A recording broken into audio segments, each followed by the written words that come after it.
Here's what I'll say, Jim. This is only the beginning. The core concept and idea is how to create core community within fintech in key areas that you want to drive increased community. There's a lot of ways that Simon and myself enjoy or working on realizing that after Fintech NerdCon. We wanted to make sure the first thing that we did was something large, something different, something unique that then created and kicked off a bunch of these sub-communities in fintech and financial services to thrive and to continue to grow in the right way. Welcome to Banking Transformed, the top podcast in retail banking. I'm your host, Jim Marous. Today, I'm excited to welcome two friends of mine that have been on the show before, Colton and Simon Taylor, the visionary co-founders of Fintech NerdCon.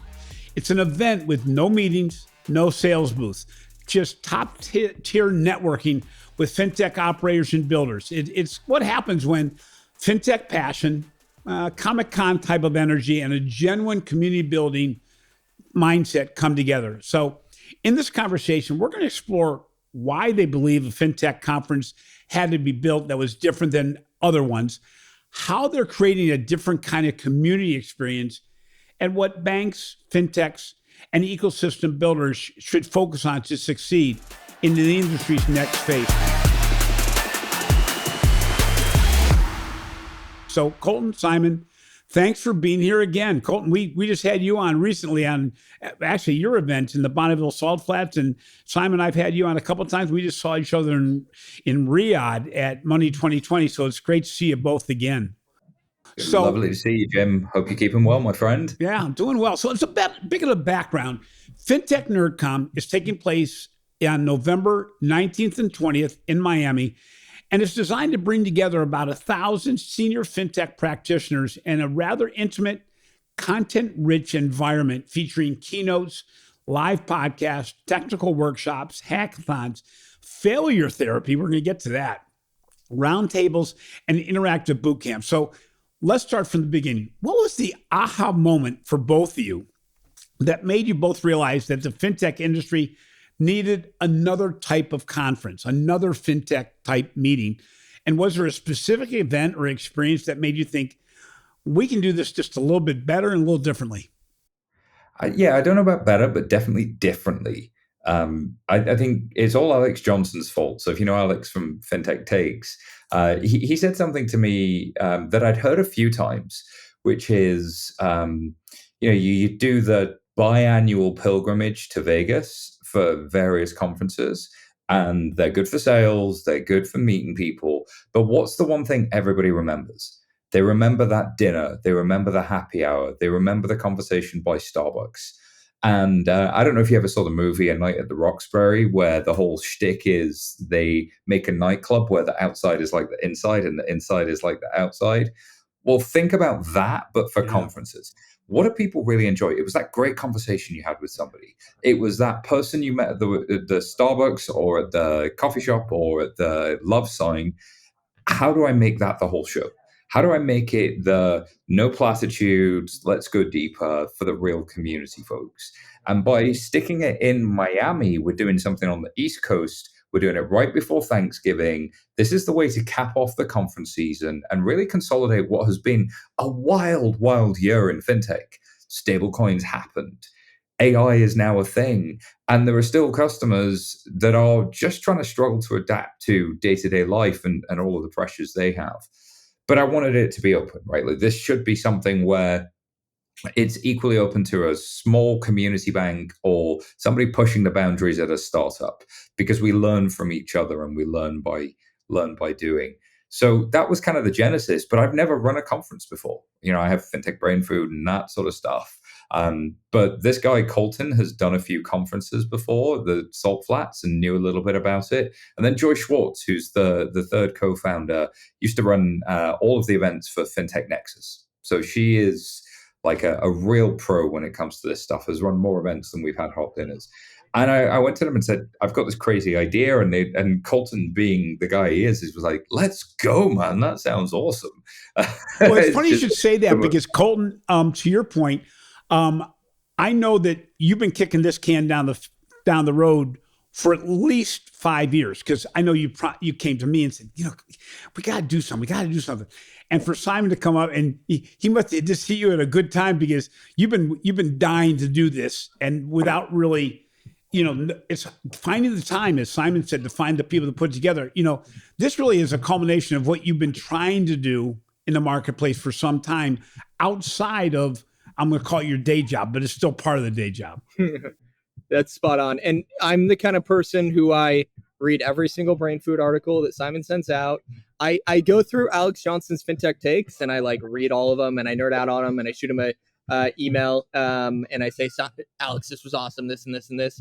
Do the same with Jason Mikula at Fintech Business Weekly, and dive deep. When Simon releases his end of year highlights of Fintech, I read through them and give my team at Loan Pro will know this, but give my team at Loan Pro a presentation of here's what happened in Fintech in the past year. And what I realized over the years is there are so many people like that are so nerdy in Fintech that they want to understand all the details and all the specifics, and none of the high level sit on a panel about AI and us to prolificate on how AI is going to change the industry. Actually dive into how is AI changing the industry? What is the future that's happening with stablecoin and other aspects that are influencing financial services? And the marriage with Simon and Joy in creating Fintech NerdCon, and the name is perfect, because we have had one of two responses on the name. Either I absolutely love the name Fintech NerdCon, awesome, and I'm like, great, that's our ICP. And other people Fintech NerdCon, how did you create the name? And I'm like, if you don't get Fintech NerdCon, then you're not part of our ICP. We are the operator conference built by operators for operators, driving deep into the insights. Yeah, if you've had to deal with reconciliation issues, if you've had to sit in a room with an examiner, if you've had to deal with just the drudgery of actually getting stuff into production in this industry, then maybe this is for you. Maybe this is going to be something that's a little bit different, because a lot of people go to conferences because they have to, because they're useful. But how much did you learn there? And did you really go deeper with somebody, or did that happen at the dinner afterwards? We wanted to create a space for that. And I hope we have. Well, it's interesting, Simon. I didn't think about it until you said it, was that you're right. When I go to any event, the best and most meaningful conversations are the conversations that go on as you run into somebody you didn't expect to see in the hallway, or something that wasn't planned. And it'll be interesting to see how this whole conference goes when you're not having to do the elevator pitch. It's going to be interesting, because you've made it a no meetings, no sales booth core promise, which really makes it so it's going to be the people that build this stuff talking to each other going, oh, by the way, have you ever come across this challenge? And, some of the challenge is actually the financial services industry itself. So, it's obviously a pretty radical shift from a traditional conference model. Can you explain a little bit about... Let me give you a walkthrough of what you can expect, right? Because you're going to walk in the door through registration, and then you hopefully have selected your guild, something that you want to be involved in, and we're just going to suggest a bunch of content for you.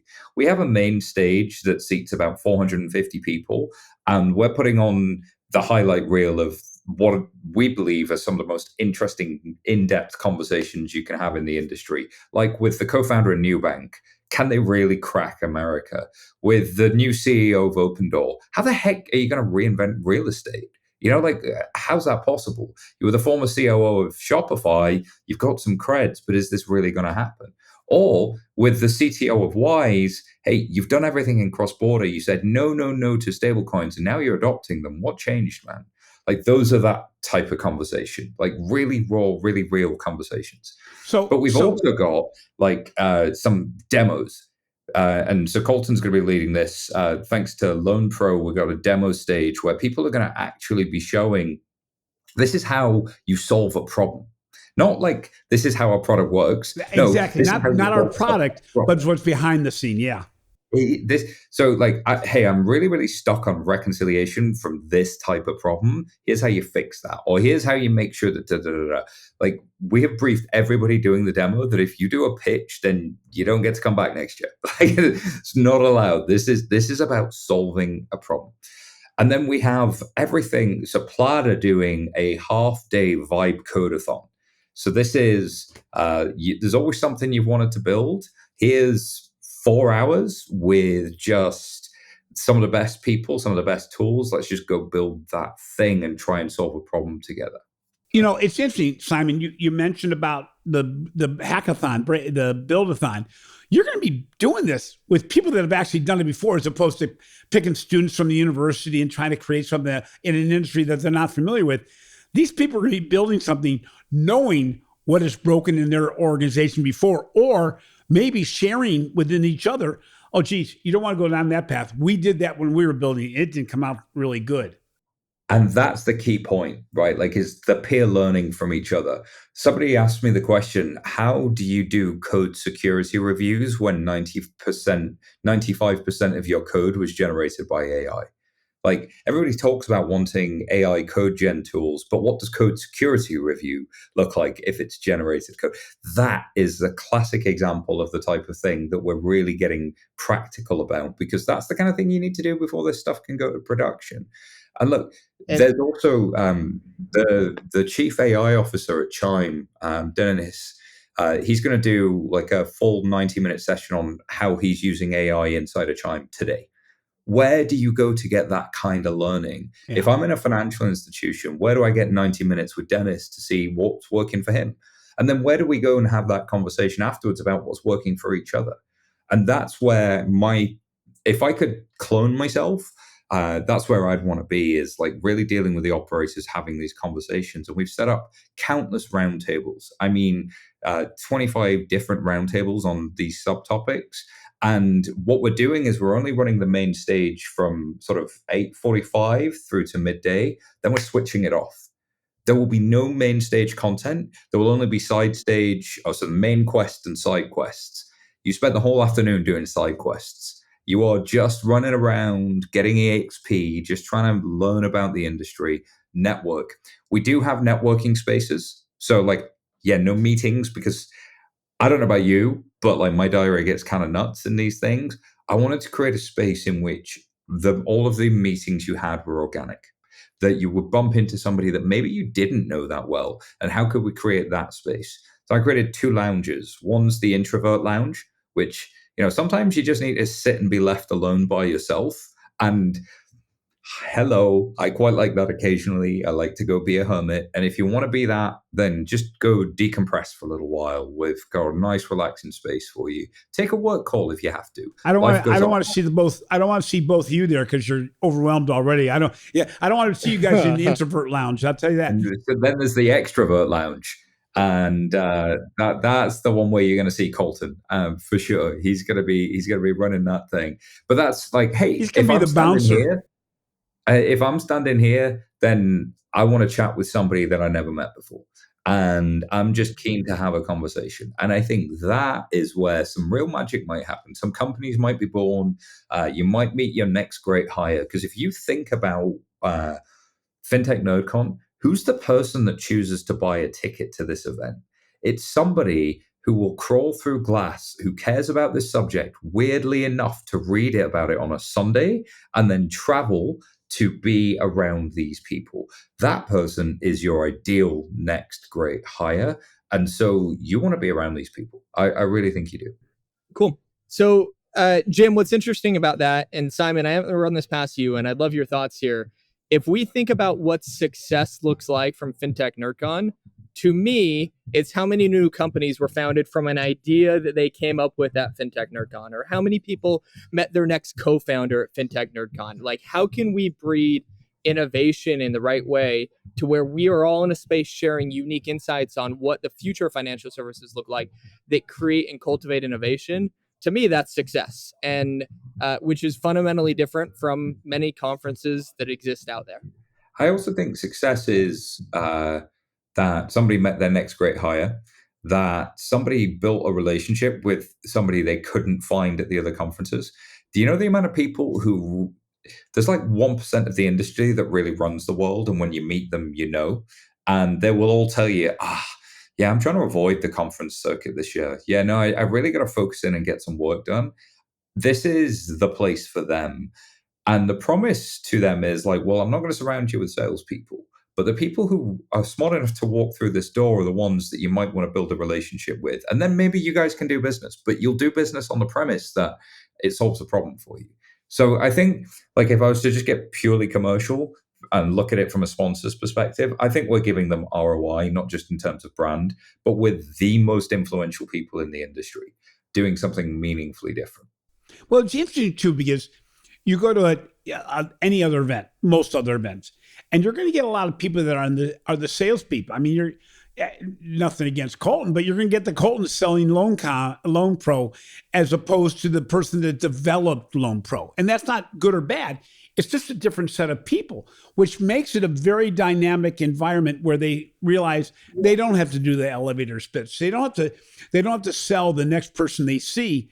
They're going to be brainstorming with that person. Or, what will be really interesting is, and I almost thinking about with the next post you do after the event, Simon, is things I heard, the war stories I heard in the hallways, because they'll be sharing war stories going, oh my God, you've had that problem trying to sell this to so-and-so. I mean, there's going to be some real interesting ones.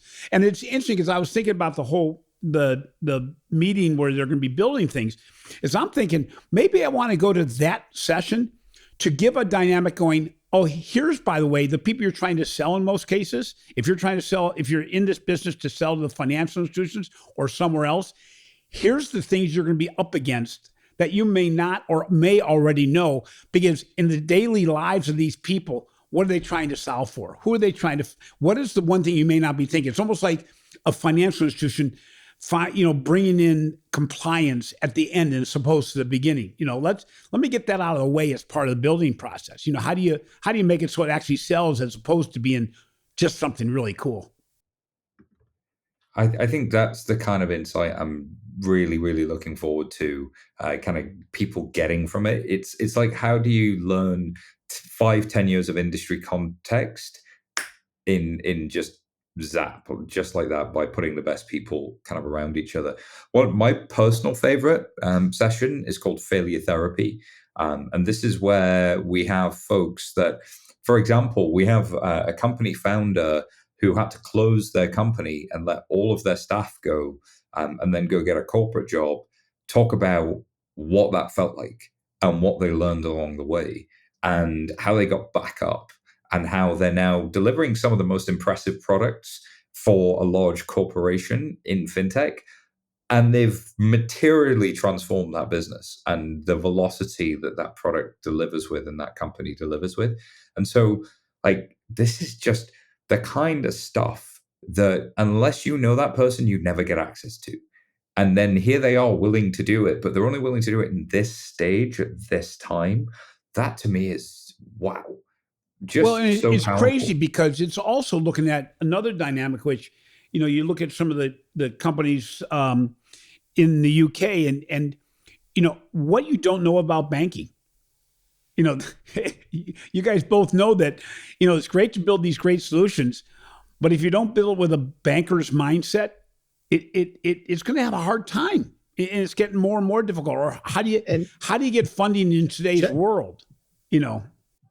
Chiming in there, Jim, I have a deep admiration for traditional banks and credit unions. So one of the sessions we're doing is what fintechs can learn from traditional financial institutions, where we're bringing an executive at BMO, an executive at SoFi, an executive at Chase to the table to say, hey, here's what you can learn from the other side too, that we're doing really well, and we can work and collaborate together, which is key to like how we progress financial services moving forward, is increased collaboration rather than separating fintech and banks and credit unions. So what has changed in the last month in the marketplace that may have changed your event a little bit? Because your event is not we're going to have session around general stuff. This is really on the road thinking. How do you know when to stop the change of your minds on what the event's going to look like? But even more importantly, what has happened the last month or 2 months that is, you realize, geez, this really impacted our event and the way we were thinking about it? Probably the biggest one was Nubank announcing they're coming to North America. That's like, this is a depository institution. This is like a full bank. This is not a neobank. This is a full bank that grew from almost no customers to 12 million customers in Mexico. So never mind Brazil, where they have 117 million customers.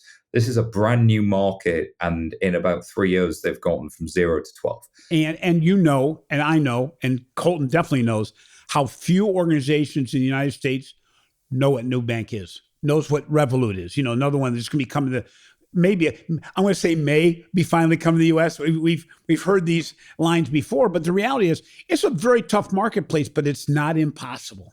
And we realize now that if you have credit, and I would put it to you, Jim, that the thing that's interesting about Nubank is they're traded on the U.S. stock exchange. So there are a lot of investors and CEOs that have heard of them, because this is one of the most best performing financial services stocks there is. And the reason they perform so well might be the markets they're in, and might be that they didn't have natural competition. But you speak to anybody from tech and they'll tell you that's one of the best run technology businesses that you will ever see.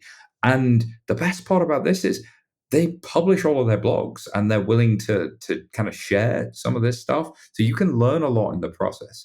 So I'm really curious about that. The other thing that happened is there was a guy who was the COO of a company called Shopify, who then had already agreed to be a speaker, went and got a new job as the CEO of Opendoor, and then comes out, and that was like a big splash headline in the tech world. So I think we have done well to just go out looking for people we thought were interesting, and the timing and the things that have happened in the market have almost just happened to us. The stories have presented themselves as we've gotten closer to it. I already had agreement maybe 6-7 months ago that the CTO of Wise, the cross-border remittance payments company, who now partners with a lot of banks, by the way. I think they have 95 banks as customers, helping those banks, especially community banks, do cross-border payments much more efficiently. We already had him signed up. And then what happens yesterday? News breaks that they're getting into stablecoins. The company that said they'd never do stablecoins is now doing them. And I already had this guy as one of my keynotes. So the thing that's happened, Jim, is I think we've gotten really lucky by going after people we thought that were interesting, that might do interesting things. And they just happen to have gone and done interesting things. So we can tell the story of what's happening in the market in real time, in really interesting ways. And we can adapt to it. And we can continue to adapt to it. And the fluid structure of what you developed here is that if anything changes in the next 3 weeks, it will be reflected in the event in a way that's very organic. I'm going to keep on getting back to organic. You look at the Comic-Con and you look at the way you're trying to make this Colton, man, you mastered the whole experience type of event. Just was at your Bonneville Salt Flats Summit. And, you look at that building in that way is both very difficult because it's like mercury on, the mercury liquid on a linoleum floor. At the same time, it being so dynamic, and your participants are in the same sense. As you said, you guys have mentioned, I think, 3 or 4 companies that have completely changed since you started thinking about this event. And that's because you're getting those kind of people involved. You were about to say something. And Jim, we thought about the content differently. Like, what I love about what Simon, and we put together a content council of the leading thought leaders in the industry to be able to go out and say, who are the people, if you were to come to an event, who are the people you would just die to be there, that you would pay on your own dime if you needed to be able to go hear them speak. And we didn't reach out to people and say, pitch us on an idea, pitch us on what you want to speak to. We inversed it. We said, we want you to speak, and we will cultivate and we will create the topic. So it almost flipped the conference model on its head. People weren't bringing us proposals. We were going out to the market and saying, we want you to speak. We curated the top speakers in the industry, and we said, we sat down as a group, and this person and this person would be really interesting. And individually, they're great. Together, the sum equals more than what they're going to bring equals more than some of the parts, because they all have unique and different perspectives, which has allowed us to be a little bit more nimble on the topics and the content and what we're going to actually talk about and dig into at Fintech NerdCon. So what is the area of financial services that you see probably right now as being the most dynamic? Is it payments in a broad sense? So it includes stablecoin, I guess. Is it transactional? Is it experience? What is it credit? What do you see as the area right now? You know what I can tell you, Jim, is I can see my open rate on my emails. And I can tell you that if I talk about embedded finance these days, it'll do okay. If I talk about AI, it'll do pretty well. If I talk about stable coins and how banks use stable coins, bang, home run every single time. And I think every financial institution is trying to figure out how the heck they adapt, because you're not going to be able to launch something tomorrow. You can see that the acquisitions are coming, that there's just today, Zelle announced that they're apparently going to go do something with cross-border and stable coins. There's a lot of announcements. It's very hard to tell what's real. And so that's it. That's, I think, the topic at the moment is what's real and what can I do with it and how should I position myself accordingly? Are there ever going to be rules? Like, there are so many questions that kind of come from it. But then there are so many evergreen topics, like how on earth does this get presented to a customer? Does it solve a problem for a customer? Does it actually make a difference? That is so interesting you should say that, because I think I was just able to interview Kevin O'Leary at an event I was at. And I said, what is the thing that a year from now, we're going to look back and say, wow, that was big in the financial services? And he said stablecoin. He goes, what's interesting is, he says, every big bank is preparing for it. No big bank or nobody at all knows how it's actually going to play out. So everybody's getting the systems behind the scenes. It reminds me, and it's only 4 or 5 years ago, it reminds me of instant payments. Where the smallest firms were getting more prepared than the biggest, because they said, we don't want to be left behind. The biggest ones go, we'll be ready for it, but we're not sure if we're going to do anything. We're going to see if there's demand, see what we can make on it, all these other things, more of a tentative role. In fact, I was at a conference back then, and we asked the big banks, how many of you are going to implement on day one? And not one raised their hand. I'm going like, that is crazy, because we didn't know enough about what was going on. And I still don't think we do. But it's interesting, because I think behind the scenes, every larger organization knows it's going to be here. We're just not sure what form it's going to take. What's your perspective on that, Colton? Yeah, jumping in, one aspect on that, just to highlight the conference. One of the cool things in activations, so we have no sales booths, but we have a bunch of activations. Simon mentioned the Plaid vibe coding space. One of the other activations is BVNK is sponsoring the Stablecoin Arcade. So the idea is that you have a bunch of stablecoin experts that are there, and you can bring a product to them and they can say, hey, how does stablecoin interact with this thing? And it's hands-on consulting, like, let me help you drive insights. The other key aspect that I'll share is, yes, on stablecoin, I completely agree with Simon, but what's happening in financial services is there was a bunch of mini topics and many things that are also happening that everyone's super interested in. So Simon and I last week were talking about the prediction market. What's happening in prediction market? You got Kalshi and like things going on there that's super, super fascinating. And then don't even get me going on lending and credit, because we're not going to finish in time, and I'll talk about lending and credit all day. But there's so many of these mini topics. And the best thing about NerdCon, in my opinion, Simon mentioned you enter the registration and you enter your guild. And we're creating these guilds of like-minded people who want to dive deep into certain topics. One of those being, as Simon mentioned, AI, with the head of generative AI at Chime and other generative AI leaders that are joining that community to be able to share. And that's what's really, I think, missing aggressively in fintech and financial services. I want to connect with my people, and I want to understand for my people what's also working and share what's working and collaborate together outside of the four walls of my organization. That NerdCon is the perfect opportunity to create. It's interesting, because while most events are very structured and you kind of know where to go at what time, all this, I can see this being so fluid.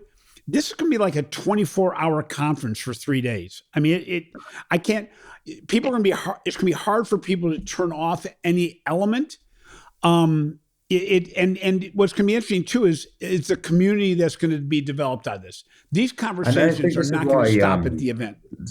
To that point, Jim, was something I actually quite worried about was, like, there's so much going on What do you do? And this is why we started with this idea of choose your own adventure. By picking a guild, we've curated like, hey, you're interested in lending, you should go see this talk, you should go to this roundtable, you should go here, you should go here, you should go here. And so what we're trying to do is give people a map if they want it. Like, here's one route through the event, here's another route through the event, so that you could just kind of follow that. And that's the easy mode. Or you can take the training wheels off and just bounce around like a ping pong ball. Whatever you want to do, the show's there to do it. It's also another reason why the main stage is switched off for half the day, because we want the sound quality in that room to be so good that you're not competing with the hum and the buzz of like people wanting to talk. When the main stage is on, it's going to be fireworks. You're going to want to see this, and maybe you want to be networking or something else. But when the main stage is off, now it's about networking. You can pick, do you want to be in this little conversation? Do you want to just be bumping around? You're not sort of like trying to be in 6 places at once. We want to try and eliminate that paralysis of choice as much as possible. Really put a lot of thought into like that guest experience. I don't know if we'll have all of the collateral quite where I want it to be by the time the show comes. But if you are walking into this show, just bounce around. Don't worry about missing stuff. Worry a lot more about enjoying yourself. How is the community going to, Colton? How are you both going to develop the community? Because I sense from what I've read and what I've seen and what you guys have talked to me offline about is that really you're hoping this is not an event that goes for a couple of days in Miami, as good as that is, but that this is an event that goes on all year and people are just dying for the next iteration of it to get together face to face again. Here's what I'll say, Jim. This is only the beginning. The core concept and idea is how to create core community within fintech in key areas that you want to drive increased community. There's a lot of ways that Simon and myself enjoy are working on realizing that after Fintech NerdCon. We wanted to make sure the first thing that we did was something large, something different, something unique, that then created and kicked off a bunch of these sub-communities in fintech and financial services to thrive and to continue to grow in the right way. Yeah, I would say that the reason I write a newsletter every week to the Fintech Nerds, hey Fintech Nerds, is because I have gotten so much from people giving and sharing. And I am blown away by everybody listening to this podcast on a day-to-day basis and how much they share and how much they contribute. And the thing that they all want is to be around each other and to learn from each other. So yes, we can do that in a physical space, but we'd want that to live on. Believe me, Colton and I do not struggle for ways we want to do this, but all in good time. The guilds are intentional. Let me just say that, and there are potential sub events and there are potential other things we could start to get to. But let's crush this first. Let's think about, hey, was that a success? What can we learn? What can we do better? What do we want to do next coming out of the show? Because right now I am laser focused on making sure I still have a passport and I can get to this thing. The location was not a throwaway. That was from my perspective. I know Simon, both you and Colton. Colton lived there for a while. Simon, you visit there often. Miami's got an interesting vibe about it, especially the part of Miami that you picked. You're fitting the event within an environment that, if it goes out on the streets, it's going to feel totally at home, as opposed to a Vegas or a typical conference location. What went into that thought process, or was that a foregone conclusion? Yeah. Let me chime in on one thing, and I'll pass it over to Simon. First, we wanted it not in Vegas, not in a conference hotel, very different. But Jim, you brought up a really good point. So we chose Wynwood in Miami. And for anyone that knows the history of Miami, I love Miami. Like, I absolutely love it. I speak Haitian Creole. You'll catch me on Little Haiti in the weekends, eat some good Haitian food. But Wynwood specifically, it used to be a really, really rundown part of Miami, like a very, very rundown. And a bunch of artists came up and bought a bunch of the land in Wynwood and said, we're going to clean this area up and we're going to commission artists to come in here and on the outside walls paint graffiti and art and things to make this into an art creativity deco. So as I talked about, like, the success of NerdCon is to drive increased innovation and people to create new companies and meet co-founders, meet their next new hire, like understand what's going on in fintech. that was the premise of Winwood from the very beginning. They were like, let us breed innovation, let us breed creativity, let us breed culture. The Winwood Walls are, if anyone has never been to the Winwood Walls, My favorite NerdCon, place. you should go to the My Winwood favorite Walls. place. Yeah. They're about 5 blocks north of Mana, where we're at, and it is some of the coolest graffiti commission art that you've ever seen from artists all over the world. So Winwood was very intentional on that point, and Simon, feel free to jump in on the other aspects. So I went to a conference there a number of years ago, and I loved that it had a walkable neighborhood that was outdoors where you could see the daylight. And I think sometimes you get so locked into like the casino that just being able to go outside is just so good for your mental health and physical health. Also, we're surrounded by restaurants. People are organizing their own happy hours and fringe events, and that's awesome. And I don't want to charge you for that. I want you to do that. Build your own communities around this thing. Please do that and succeed and have all of the fun. And like, let's face it, there was a lack of, I think, really shelling point key events on the East Coast. And there was a gap in the market for one since Fintech Nexus went away. And, East Coast was important to me. Where could you cap off the conference season? Where could you like really finish it the week before Thanksgiving? I think there's a lot of things there that kind of really just make this the right way to cap off the year. Like just finish it before the holidays, finish strong, and maybe just meet some of the best, most interesting people you ever have in one place and around. I think a neighborhood you're going to absolutely love if you haven't already. This is not one of those hotel conferences in Miami that I'm sure some of you have done. That this is quite different. Okay, so this came out during your conversation about Winwood Walls because I love Winwood Walls. I'm a graffiti guy. You guys both know. I go to the countries I visit. The first thing I do is say, show me where the urban artwork is. And I take pictures and I love it. I live it. I love Winwood Walls. But one thing about Winwood Walls in the last 3 years is there's been a bit of a gentrification of the area. The corporate locations there are popping up that are very corporate. Some of the coffee shops have closed because the real estate has gotten much more expensive. They're being hurt to a degree by their own success. At the same time, that taggers, the people that don't do the really artistic graffiti, have been tagging lower level, lower location graffiti. How do you avoid the gentrification or the corporatization or the money aspect of your event to keep it as pure and as dynamic as it's going to be this first year? It's a great question. I like money, Jim. I'm not going to lie to you, but the one thing I like more than money is great conversation and a genuine sense of is this legit? I'm now blessed to be in a position where I could probably take a lot of well-paid jobs because, frankly, Jim, folks like you helped me on the way up. You maybe saw something in me, helped open a couple of doors, and there are many like that have helped me along the way. And I feel very, very fortunate to be in that position. And I say no.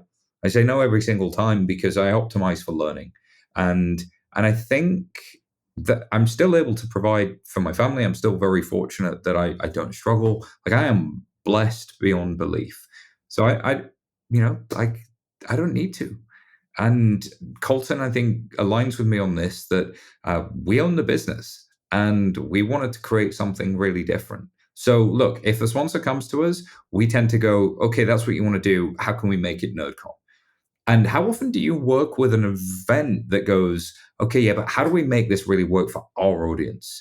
Because you might have done that at this other event, but let's try this instead. And you would not believe how excited Plaid got when we pitched them the idea, or when BVNK, when we pitched them the idea of doing the stablecoin surgery, or when somebody knew they could sponsor a video game arcade and we'll have like arcade machines just sitting there.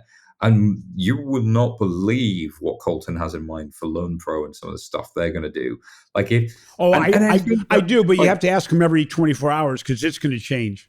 Like Jim, I'm purposely not telling you. You will love it. Trust me, everyone will love it. Well, when you walk in, you'll see it. I think what's interesting here is you did not build the event as a money-making proposition. Not that you want to dig into your own pockets for it, but the reality is this is not a capitalistic venture. What it is, both of you, I've known you both from when you were little. You're learning addicts. You don't want to stop learning. Simon, your blog, your podcast, it's as well as I do, and Colton does too, that it's a learning adventure. It's not, that's why I do this podcast. Every one I have, I'm learning something that would not have been in my brainwaves otherwise. And that's what I'm seeing your event is it's really for everybody that doesn't get out very much because they're programming, they're coding or whatever they're doing, that they're going to be able to get together with people of like minds without all the stuff in the outskirts. And as I was referencing in the last question, the location almost feeds that because you're going to be among Jim, I all just want these to say creators. one thing though. What? It's not just engineers. This is somebody in product. This is somebody in compliance. This is somebody in marketing. This is somebody in comms. Like, I would love there to be a comms roundtable about how you speak to fintech companies, or what we've got. The lady who used to do all of the growth for Chime. How did they do their direct to consumer growth strategies? Like, how? Imagine that. Imagine like Chime's growth playbook. The person who did that is talking about how they did it.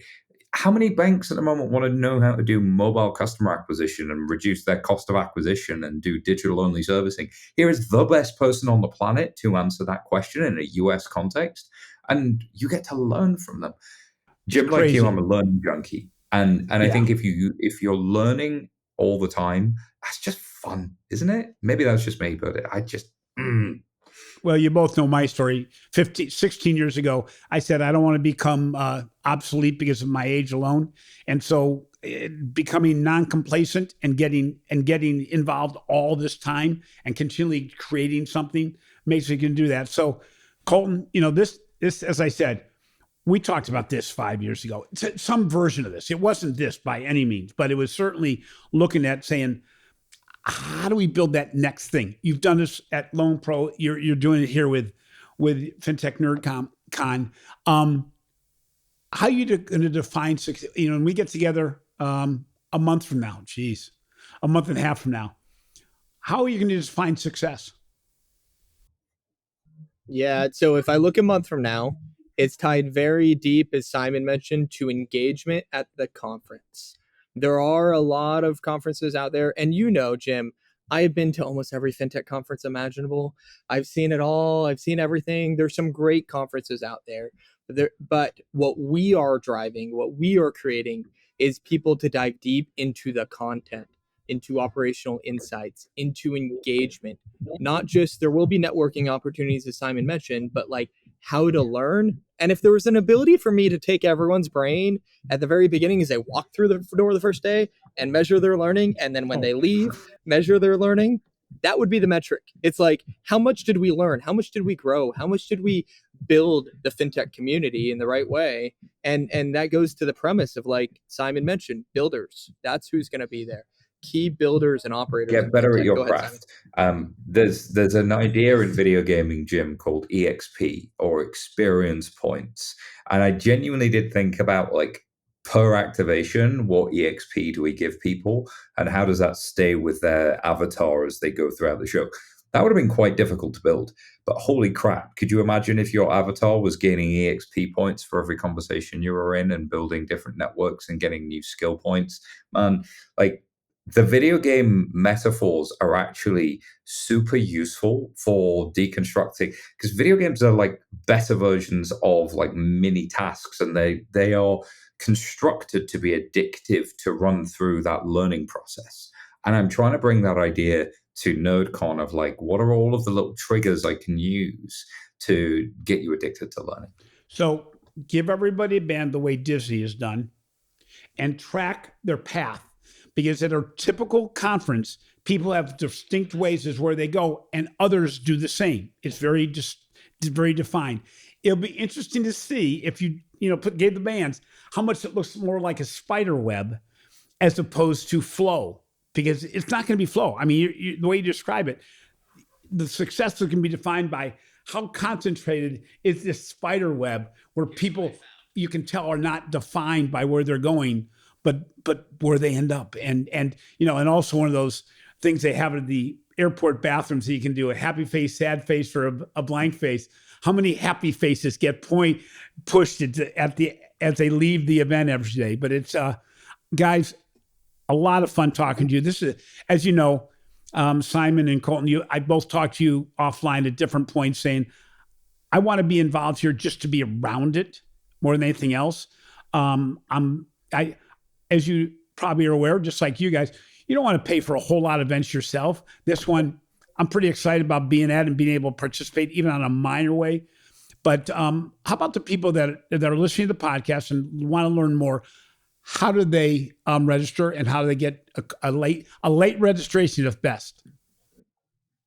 Hop on to fintechnerdcon.com. You will love the website. It's very different. Fintech NerdCon-y, right? Very, very much. Also, feel free to shoot me an email. I'd love to chat about the conference, what we're doing, how we're building it to be different. Colton at fintechnerdcon.com. Please, we'd love to engage, and we're excited to build, as we mentioned, the fintech community through NerdCon. We're going to provide a link on this website. We're going to provide a link. We also, in our promotional pieces that are going out twice a month on our email list, there is a post that actually is promoting Fintech NerdCon, and hopefully people go to that registration site as well. Gentlemen, it's always good to talk to you. Thank you so much. It's going to be interesting to see how this all transpires, because I think what's great about this is it's not something you can, as a typical event producer, you know exactly how it's going to evolve or how it's going to feel. You're going to be going first year and going like, I like to feel this is good. But not knowing ahead of time what that feeling is like. It's going to be kind of cool. And you know, imagine being able to say I was at the first, because how many people talk about being at the first Money 2020 or FinTech Meetup, and this, do you want to miss out on the first? Do you want to miss it? No, because, it limits the number of friends you're going to make in this whole marketplace. I mean, the reality is, where are you going to have a chance? The swag and the merch. I'm sorry. I'm laughing because, man, I know Colton for one thing. He knows his merch, he knows his swag. So it's going to be interesting. I'm really proud to be able to do a couple podcasts with your team. And I think where are you going to get the chance to get around 1,000 other people that are truly at the precipice of what's going on in the financial services industry? There's not a bunch of corporate bankers, and the ones you're going to have there are already deep in this, which is kind of cool too.